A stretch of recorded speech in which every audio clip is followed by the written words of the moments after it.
Ketika Anda berada di tempat umum, tiba-tiba orang di sebelah Anda batuk dan bersin. Bagaimana perasaan Anda? Ilfil, kesal, atau tidak peduli sama sekali? Baiklah, sebelum belajar etika batuk itu bagaimana, saya akan menjelaskan terlebih dahulu apa itu batuk. Batuk yang berasal dari bahasa Latin artinya adalah tusis, yaitu refleks yang terjadi secara tiba-tiba dan berulang-ulang yang bertujuan untuk membersihkan saluran pernapasan dari lendir, iritasi, partikel asing, dan juga mikroba.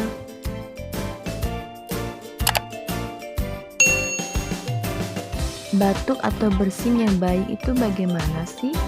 Benar nggak Kak kayak gini?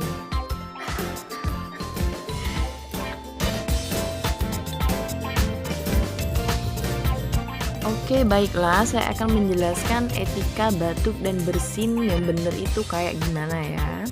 Yang pertama kali kita lakukan adalah ambil tisu.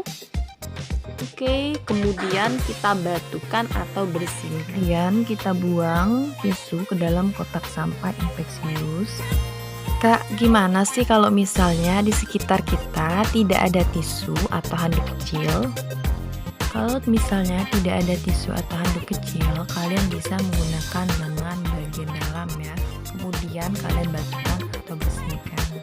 Setelah langkah selanjutnya adalah mencuci tangan ya.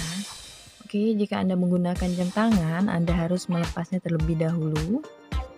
Kemudian, sing-singkan lengan baju, ambil hand scrubnya, gosokkan di telapak tangan, kemudian punggung-punggung tangan, sela-sela jari, kemudian buku-buku jari, antara jempol dan telunjuk secara bergantian. Kemudian yang terakhir adalah tip of finger atau puncaknya jari-jari ya teman-teman.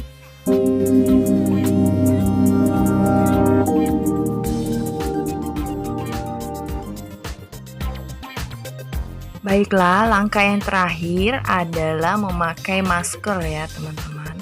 Kalau di rumah sakit biasanya pakainya maskernya kayak gini ya. Tapi kalau misalnya Anda sedang di rumah, kalian bisa menggunakan masker yang ada di rumah Anda ya. Fungsi dari masker ini sendiri yaitu kalau misalnya Anda sedang batuk atau pilek agar tidak menular ke orang lain ya teman-teman. Tuh, gimana? Mudah banget kan teman-teman etika batuk dan bersin itu kayak gimana? Jadi mulai dari sekarang kalian tidak boleh batuk atau bersin di sembarang tempat ya. Tapi harus menggunakan langkah-langkah yang saya tunjukkan tadi ya. Oke, sekian dulu video kita kali ini. Jangan lupa ya like, komen, dan juga subscribe ya teman-teman. Karena subscribe itu gratis ya. Jadi kalau misalnya kalian suka dengan video saya, silakan share ya ke teman-temannya. Oke, wassalamualaikum warahmatullahi wabarakatuh.